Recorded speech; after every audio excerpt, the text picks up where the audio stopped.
Hello बच्चों, कैसे हो आप लोग। मैं डीजी सर अपने यूट्यूब चैनल पर आपका स्वागत करता हूं।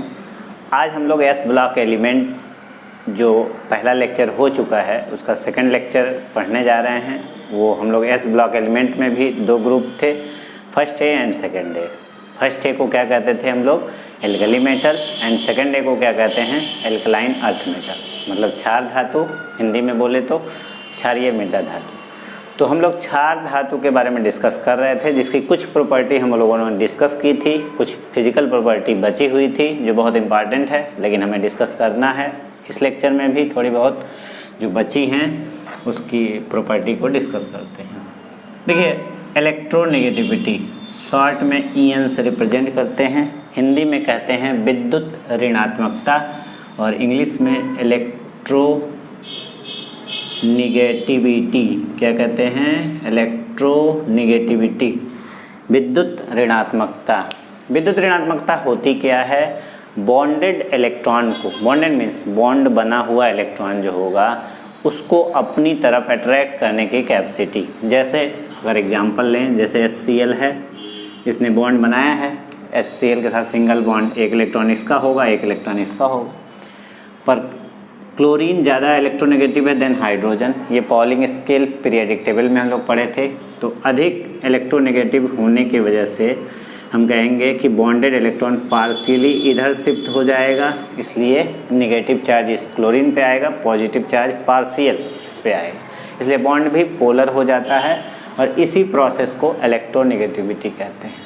तो अगर नॉर्मली देखा जाए तो एस ब्लॉक का जो एलिमेंट होता है उसमें इलेक्ट्रोनेगेटिविटी ना के बराबर होती है। एस ब्लॉक के एलिमेंट में इलेक्ट्रोनेगेटिविटी ना के बराबर होती है, लेकिन फिर भी हम अगर ऑर्डर में अरेंज करना चाहें तो लिथियम की सबसे ज़्यादा, फिर सोडियम, फिर पोटेशियम, फिर रुबिडियम, फिर सीजियम, फिर फ्रांसियम, ऐसे ऑर्डर में आएगा ना। मतलब अगर देखा जाए तो सबसे ज़्यादा इलेक्ट्रोनेगेटिव आपका लिथियम होगा।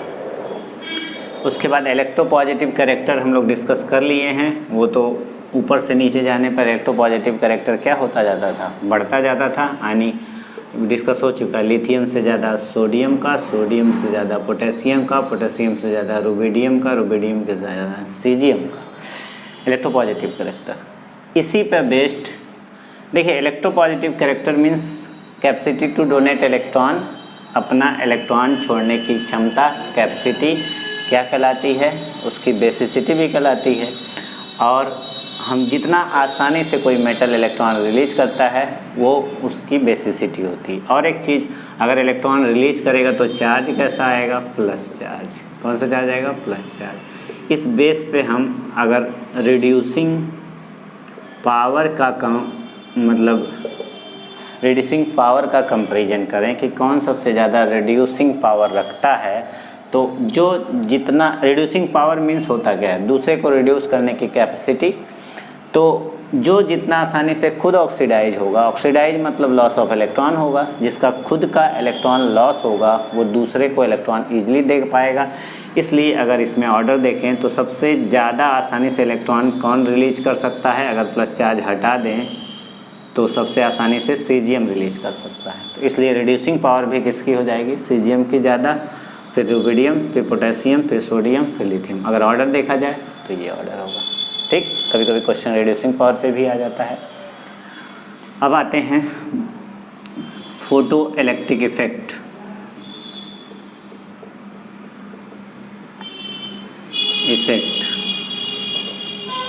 तो जो एल्कली मेटल होता है वो फोटो इलेक्ट्रिक इफेक्ट शो करता है। क्वेश्चन ये है कि फोटो इलेक्ट्रिक इफेक्ट होता क्या है। फोटो इलेक्ट्रिक इफेक्ट मीन्स होता है कि फोटो मीन्स सन और इलेक्ट्रिक मीन्स इलेक्ट्रिसिटी, यानी सनलाइट को लेकर जो इलेक्ट्रिसिटी क्रिएट कर दे, बना दे, उसको हम फोटो इलेक्ट्रिक इफेक्ट, हिंदी में फोटो इलेक्ट्रिक प्रभाव, प्रकाश वैद्युत प्रभाव कहते हैं। तो इस किस में ये प्रॉपर्टी होगा, जो सनलाइट से एक्साइट हो जाए और इलेक्ट्रॉन को रिलीज कर दे। आप जानते हैं इलेक्ट्रॉन अगर मोशन करने लगेगा तो इलेक्ट्रिसिटी भी फ्लो होने लगेगी। तो इसी चीज़ को हम करें कि इलेक्ट्रिसिटी का फ्लो आसानी से कैसे हो सकता है, वो भी सनलाइट के प्रेजेंस में। तो वो ऐसा मेटल हमें लेना होगा जो इजीली इलेक्ट्रॉन रिलीज कर सके। तो अगर पूरे पीरियोडिक टेबल में हम देखेंगे तो एल्कली मेटल से अच्छा कोई ग्रुप नहीं है जो इजीली इलेक्ट्रॉन रिलीज कर सकता है, क्योंकि पूरे पीरियोडिक टेबल में सबसे ज़्यादा इलेक्ट्रोपॉजिटिव कैरेक्टर अगर किसी में है तो एल्कली मेटल में है। तो एल्कली मेटल में भी ऑर्डर है, जैसे लिथियम, फिर सोडियम, फिर पोटेशियम, फिर रुबिडियम, फिर सीजियम, फिर फ्रांसियम। अगर आपको देखना है तो नॉर्मली लिथियम और सोडियम को छोड़ दीजिए। अब पोटेशियम, रुबिडियम और सीजियम का यूज्ड इन कहाँ यूज करते हैं हम लोग? Photo electric cell. अब देखिए फोटो इलेक्ट्रिक सेल की अगर मैकेनिज्म देखनी हो तो होता क्या है, आप देखते होंगे सोलर पैनल होता है, उसमें वाइट ऐसे लाइनिंग होती है ऐसे, और बहुत महीन लाइनिंग होती है, और इसको आप बैटरी से जोड़ सकते हैं और या बल्ब लटका दीजिए, आपका जो है लाइट जलने लगेगा। तो कैसे? ये जो लाइनिंग है वो सीजियम का होता है। ऐसे पोटेशियम का भी यूज कर सकते हैं, रुबिडियम का भी यूज कर सकते हैं, सीजियम का भी। लेकिन सीजियम में फ़ायदा ये है कि वो लिक्विड मेटल है एट रूम टेम्परेचर। तो लिक्विड मेटल है, उसको मार्कर में लेके पैनल ले लिए, पैनल पे ऐसे सीजियम से लाइनिंग कर दिए, और सीजियम लिक्विड मेटल होता है, ऊपर से ग्लास की कवर करा दिए, वो लिक्विड फॉर्म में ही है, जिससे इलेक्ट्रॉन ईजिली रिलीज हो जाएगा। अब उस पर जब सनलाइट पड़ेगा तो सनलाइट पड़ते ही अपना इलेक्ट्रॉन रिलीज कर देगा, तो इलेक्ट्रॉन का मूवमेंट शुरू हो जाएगा। जहाँ इलेक्ट्रॉन का मूवमेंट एक जगह से दूसरे जगह शुरू हुआ, अब क्या अपोजिट डायरेक्शन में करंट बहने लगेगी। उस करंट का यूज है तो आप बैटरी चार्ज कर दीजिए, चाहे बल्ब को जलाने में कर लीजिए, कुछ भी कर सकते हैं। ये सोलर पैनल का कॉन्सेप्ट होता है। इसलिए सीजियम सेल अगर टूटा हो गया, नहीं टूटा तो बहुत दिन चलता है, 20-25 साल इसकी लाइफ होती है, और भी हो सकती है। ये सोलर पैनल की खास बात है। इसी कॉन्सेप्ट पे पूरा सोलर पैनल काम करता है। तो 3 अगर आपसे क्वेश्चन पूछे कौन कौन से एलिमेंट सोलर पैनल में यूज कर सकते हैं स्पेशली, तो potassium, rubidium, caesium and francium का यूज हम लोग किस में कर सकते हैं? सोलर पैनल में हम लोग यूज कर सकते हैं। ठीक,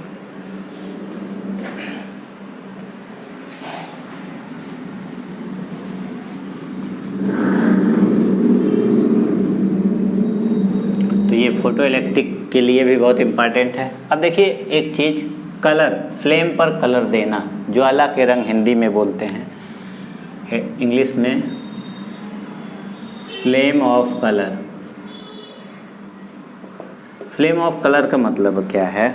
जब एल्कली मेटल को जलाया जाता है तो कैसा कलर देता है, इसी को बोलते हैं फ्लेम ऑफ कलर। मतलब फ्लेम पर अगर जलाएंगे एल्कली मेटल को तो कैसा कलर देगा, इसी को बोलेंगे फ्लेम ऑफ कलर। देखिए एल्कली मेटल में ख़ास बात क्या है, उनकी आयनाइजेशन एनर्जी बहुत लो होती है। इसलिए जब आप उसको जलाएंगे, जैसे लिथियम ही है सपोज करिए, या कोई भी ले लेते हैं, जलाएंगे तो क्या होगा, जलाने से उसको एनर्जी मिल जाएगी और वो अपना इलेक्ट्रॉन रिलीज कर देगा, और वो इलेक्ट्रॉन अपने से हाइयर ऑर्बिट में चला जाएगा। जैसे मान लीजिए यहाँ था इलेक्ट्रॉन, जंप करके यहाँ चला आया, आपने एनर्जी दिया, फिर जब एनर्जी थोड़ी सी उसकी कम हुई, फिर से वापस अपने ऑर्बिट में आया। जब अपने ऑर्बिट में आया तो एनर्जी रिलीज करेगा, जो एनर्जी एब्जॉर्ब किया था उसी तरह की एनर्जी, मिलता जुलता एनर्जी रिलीज करेगा। वो एनर्जी कम्प्लीमेंट्री कलर की तरह निकलेगी। कम्प्लीमेंट्री मतलब जो है जितना वेवलेंथ का एब्जॉर्ब किया है लाइट, तब वो उतने ही वेवलेंथ की एनर्जी वो इमिट कर देगा। ठीक, उसी को पूरक कम्प्लीमेंट्री मतलब पूरक, उतनी ही एनर्जी की लाइट निकालेगा। तो इस तरह से वो डिफरेंट एलिमेंट जो एल्कली मेटल के हैं वो ज्वाला पे जलाने पे कलर देते हैं, क्योंकि एनर्जी रिलीज होती है। तो अब जैसे देखिए कौन सा कलर मिलेगा, लिथियम का कलर क्रिम्सन रेड होता है, सोडियम गोल्डन येलो होता है, सोने जैसा पीला। पोटेशियम लाइलेक और रुबिडियम एंड सीजियम, ये दोनों वायलेट होते हैं, पर कोई हल्का होगा कोई गाढ़ा होगा। अब आप सोचें क्रिम्सन रेड क्या है? हिंदी में क्रिमजी लाल लिखा हुआ है। लाल की एक वैरायटी है। लाल भी तो डिफरेंट टाइप का होता है, कोई ज़रूरी एक ही तरह का लाल हो, लाल अलग अलग हो, कोई सिंदूरी होता है, कोई किसी कलर का होता है। तो क्रिम्सन रेड भी एक विशेष टाइप का लाल है। सोडियम का कलर क्लियर है, golden yellow. Golden yellow means होता है सोने जैसा लाल, सोने जैसा पीला। सोना पीले कलर का होता है ना, लाल नहीं, हम गलती से बोल दिए। गोल्डन येलो इसीलिए कहते हैं। पोटेशियम क्या है? लाइलेक। लाइलेक का मतलब होता है बैगनी हल्का सा पीला लिए हुए, यानी वॉयलेट हल्का सा येलो कलर लिए हुए। और रुबिडियम सीजियम किस कलर का होगा? वॉयलेट। ये आपको फ्लेम पर कलर मिल जाएगा। ठीक, तो इस तरह से ये एल्कली मेटल की खास बात होती है कि ये फ्लेम पर डिफरेंट टाइप के कलर देते हैं। कई बार कंपटीशन में इनका कलर भी पूछ लिया जाता है, तो आप उस कलर को भी ध्यान दीजिएगा। अब देखिए एल्कली मेटल की कुछ रिएक्शन, कैसे वो रिएक्ट करता है क्या प्रॉपर्टी में। अब जैसे एल्कली मेटल को अगर रिएक्शन देखेंगे तो हाइड्रोजन से रिएक्ट करके हाइड्राइड बनाता है, वो सब तो है ही है। हम पहले लेते हैं एयर, रिएक्शन विथ एयर। मतलब एयर का मतलब वायु होता है, वायु में ऑक्सीजन भी होता है, नाइट्रोजन भी होता है। ज़्यादातर मेन कंपोनेंट तो वायु यानी एयर का वही है, ऑक्सीजन एंड नाइट्रोजन। तो जब हम लिथियम को रिएक्ट कराते हैं एयर से तो क्या होता है, फिर पोटेशियम, इन सब का क्या होता है। तो अगर आप लिथियम को एग्ज़ाम में आपसे पूछे what happen when lithium react with air, तो लिथियम को अगर एयर से रिएक्ट कराएंगे तो क्या बनेगा। तो आप एयर का मतलब समझिएगा यहाँ, क्योंकि एयर में ऑक्सीजन और नाइट्रोजन दोनों ही है, मेन कंपोनेंट, दोनों से रिएक्ट करता है ये। तो लिथियम का ऑक्साइड और लिथियम का नाइट्राइड बैलेंस नहीं किए हैं, लेकिन यही चीज़ बनेंगी। ऑक्साइड बनेगा और क्या बनेगा? नाइट्राइड बनेगा। ठीक, मतलब दोनों चीज़ें बनती हैं। और लेकिन अगर आप मान लीजिए अदर एल्कली मेटल दूसरा ले लिए,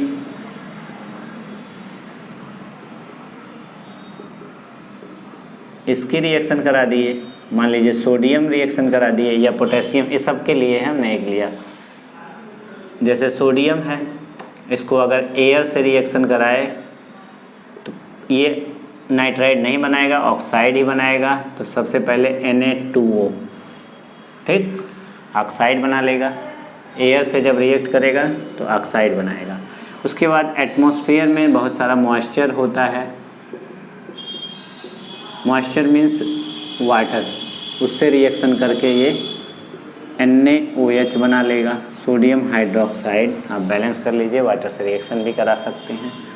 फिर थोड़ी देर बाद एटमॉस्फेयर में चूँकि कार्बन डाइऑक्साइड भी सब्सटेंट में है तो ये बना लेगा Na2CO3, ठीक, सोडियम कार्बोनेट। तो इसी तरह कोई भी एल्कली मेटल हो, हम तो सोडियम का लिखे फिलहाल, पोटेशियम, रुबिडियम, सीजियम, फ्रांसियम, कोई भी एल्कली मेटल आप ले सकते हैं। वो सब के सब क्या होते हैं, अगर एयर से आप उनकी रिएक्शन कराएंगे तो ऑक्साइड पहले बनाते हैं। ऑक्साइड ये भी बन रहा था। अब आपके दिमाग में क्वेश्चन आ रहा है ये नाइट्राइड क्यों नहीं बना रहा है, हम बताते हैं अभी पहले। लेकिन इसका देखिए, सोडियम हुआ, यही रिएक्शन सबके लिए, sodium, potassium, rubidium, caesium, francium, सब के लिए। तो पहले क्या करेगा, ऑक्साइड बनाएगा। ऑक्साइड जो है एटमॉस्फेयर में जो मॉइस्चर है उससे रिएक्ट करके हाइड्रोक्साइड में अपने आप कन्वर्ट हो जाएगा, और कन्वर्ट होकर कार्बन डाइऑक्साइड से रिएक्ट करके सोडियम कार्बोनेट बना के स्टेबलाइज हो जाएगा। अब क्वेश्चन ये है कि ये नाइट्राइड क्यों नहीं बनाता। देखिए, लिथियम नाइट्राइड इसलिए बनाता है क्योंकि लिथियम अपने ग्रुप में सबसे छोटा है, और पीरियाडिक टेबल की अगर बात करें तो नाइट्रोजन की साइज़ भी छोटी होती है। तो इसलिए लिथियम और नाइट्रोजन जब आपस में रिएक्ट करते हैं तो नाइट्राइड इनका जो बनता है स्टेबल हो जाता है। लेकिन सोडियम के केस में क्या है, इनका चूँकि आप कहेंगे ऑक्साइड फिर क्यों बना रहा है ये, ऑक्साइड इसलिए बना है, ऑक्साइड का साइज़ थोड़ा सा बड़ा है, तो सोडियम का बड़ा है तो इसलिए फिट हो जाता है ऑक्साइड में। लेकिन नाइट्रोजन का साइज़ ज़रूरत से ज़्यादा छोटा हो जा रहा है। जब छोटा हो रहा है तो सोडियम का जो नाइट्राइड बनेगा बन तो जाएगा लेकिन टूट जाएगा, एग्जिस्ट नहीं करेगा, इसलिए हम उसको डिस्कस नहीं करेंगे। तो याद रहे, लिथियम एयर से रिएक्ट करता है तो क्या क्या बना देता है, एयर से रिएक्ट करता है अगर लिथियम तो ऑक्साइड और नाइट्राइड और अदर एल्कली मेटल, ये सारी चीज़ें बनाते हैं। अगर एग्ज़ाम में आपको दे दिया केवल मान लीजिए ऑक्सीजन से रिएक्शन, सपोज करो कह रहा है ये देने के लिए, एयर से ना देके ऑक्सीजन से रिएक्शन कर दिया तो आप लिखेंगे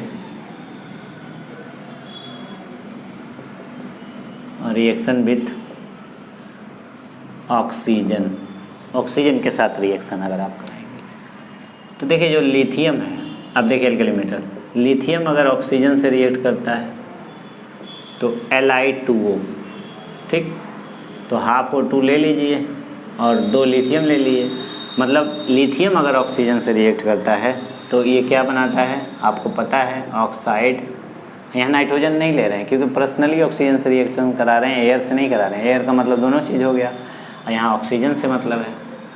पर अगर सोडियम ने रिएक्ट किया, अब देखिए अलग अलग हो गया, सोडियम ने ऑक्सीजन से रिएक्ट किया तो ये बनाएगा Na2O2, ये ऑक्साइड है, ये पर ऑक्साइड है, ठीक।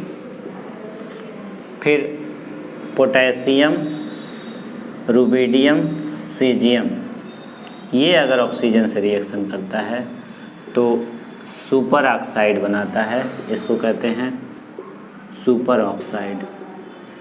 अब आप सोच रहे होंगे कि कोई ऑक्साइड बना रहा है, कोई पर ऑक्साइड बना रहा है, पोटेशियम का हमने बना दिया, RbO2 भी बनता है, सीजियम O2 भी बनता है, ये सब सुपर ऑक्साइड है। अब आप सोच रहे होंगे कि ये क्यों लिथियम ऑक्साइड बना रहा है, सोडियम पर ऑक्साइड क्यों बना रहा है, बाकी सब सुपर ऑक्साइड क्यों बना रहे हैं। और ये सिंपल सी बात है, ऑक्सीजन का साइज छोटा इसलिए इसका ऑक्साइड स्टेबल करता है, लेकिन जब ऑक्साइड के बाद पर ऑक्साइड का नंबर आता है तो पर ऑक्साइड की साइज ऑक्साइड के साइज से बड़ी होती है। और किसी ग्रुप में ऊपर से नीचे जा रहे हैं तो सोडियम की साइज लिथियम से बड़ी हो गई, मतलब इसका साइज बड़ा और जो कंपाउंड बना उसका साइज बड़ा, इसलिए दोनों एक दूसरे को स्टेबलाइज कर देंगे। बड़ा साइज का कैटायन हो गया और बड़े साइज का एनायन हो गया, इसलिए स्टेबल है। फिर नीचे आए तो और साइज बढ़ गई तो सुपर ऑक्साइड लेना पड़ा। ऑक्सीजन जब रिएक्ट करता है, देखिए इसका ये मतलब नहीं है कि ये ऑक्साइड नहीं बनाते, सारे ऑक्साइड बनाते हैं, लेकिन उनका ऑक्साइड ज़्यादा स्टेबल नहीं होता है। किसका क्या ज़्यादा स्टेबल होता है, वही लिथियम का क्या स्टेबल है, ऑक्साइड। सोडियम का क्या स्टेबल है, पर ऑक्साइड। पोटेशियम, रुबिडियम और सीजियम का क्या स्टेबल है, सुपर ऑक्साइड। इस बात को याद रखना है। और सुपर ऑक्साइड की खास बात है, जैसे पोटेशियम है, ये बहुत अच्छा कार्बन डाइऑक्साइड एब्जॉर्बर होता है। अगर इसे कहीं कार्बन डाइऑक्साइड मिलेगा तो K2CO3 में कन्वर्ट हो जाता है, ठीक। K2CO3 बैलेंस कर लीजिए और कितना हो गया, 4 3, जो भी बचे ऑक्सीजन बैलेंस करने के लिए जो भी निकलता हो। कहने का मतलब अगर पर ऑक्साइड सुपर ऑक्साइड को कहीं पे कार्बन डाइऑक्साइड मिले, बहुत आसानी से उसे एब्जॉर्ब कर लेता है। चलिए आगे का बहुत इम्पॉर्टेंट रिएक्शन विथ अमोनिया, या कैसे रखते हैं एल्कली मेटल को। देखिए एल्कली मेटल की खास बात है, अमोनिया से रिएक्ट करके जैसे एमाइन बनाता है, जैसे लिथियम नाइट्राइड बनाता है, जैसे लिथियम अमोनिया से रिएक्ट करके करेगा। लिथियम, अब देखिए एल्कली मेटल को रखा कैसे जाता है। अगर एल्कली मेटल को रखना है तो हम वाटर में नहीं रख सकते, रिएक्ट कर जाता है, ठीक। और ज़्यादातर एल्कली मेटल को केरोसिन में रखते हैं, क्योंकि वो ऑक्साइड नहीं बना पाता, वहाँ ऑक्सीजन नहीं होता है। और वाटर में ऑक्सीजन होता है, उस ऑक्सीजन को इतना रिएक्टिव है कि वाटर के ऑक्सीजन को ले करके वो किस में बदल जाता है, ऑक्साइड में। किस में बदल जाता है, ऑक्साइड। यानी अगर वाटर में आप एल्कली मेटल को रख दिए तो वो क्या हो जाएगा, एक्सप्लोड कर जाएगा। इसलिए हम लोग एल्कली मेटल को वाटर में नहीं रखते, बल्कि कहाँ रखते हैं, केरोसिन में रखते हैं। अब आता है नंबर ये कि क्या सारे एल्कली मेटल को रख सकते हैं केरोसिन में? नहीं, लिथियम को नहीं रख सकते, इसलिए कि लिथियम का चूँकि डेंसिटी भी कम होती है। डेंसिटी पे हम लोगों ने डिस्कस किया था कि ऊपर से नीचे आने पर डेंसिटी बढ़ती जाती है, केवल एक्सेप्शन पोटेशियम में था, सोडियम पोटेशियम में। तो लिथियम ओवरऑल ग्रुप में सबसे मान के चलिए कम डेंसिटी वाला एलिमेंट होता है, इसलिए जब इसे केरोसिन में रखा जाता है तो ये ऊपर आ जाता है अपने आप, डेंसिटी कम होने की वजह से। जब ऊपर आएगा तो रिएक्ट कर जाएगा एयर से, और जब एयर से रिएक्ट करेगा तो ऑक्साइड बना लेगा, फिर सुपर ऑक्साइड बना लेगा, ऑक्साइड बना लेगा, और ऑक्साइड बन गया तो रिएक्टिव हो गया, मानी लिथियम आप प्योर रूप से नहीं रख पाए। तो क्वेश्चन है लिथियम को कैसे रख सकते हैं प्योरली। तो लिथियम को प्योरली रखने के लिए हम लोग क्या करते हैं, एक बैक्स पेपर लेते हैं। बैक्स पेपर का मतलब उसमें कैंडल लगा होता है, मोम लगा होता है, ऐसा पेपर लेते हैं, उसमें लपेट के रखते हैं। अगर ऐसा आप नहीं किए तब ये रिएक्टिविटी मतलब तब ये रिएक्शन नहीं करेगा। अगर आप बैक्स पेपर में लिथियम को लपेट दिए, आराम से लपेट के रख दीजिए। इस तरह का बॉक्स होता है कि उसमें चारों तरफ से, जैसे ये बॉक्स है और उसमें चारों तरफ से वैक्स लगा है, आपने लिथियम को रख दिया, तब तो रिएक्टिविटी उसकी बच गई। अदरवाइज़ को केरोसिन में भी नहीं रख सकते। बाकी एल्कली मेटल को हम केरोसिन में प्रिजर्व कर सकते हैं। ये था एल्कली मेटल की कुछ प्रॉपर्टी, और जो केमिकल कुछ प्रॉपर्टी और बची होंगी वो हम आगे डिस्कस कर लेंगे। Thank you for watching my video.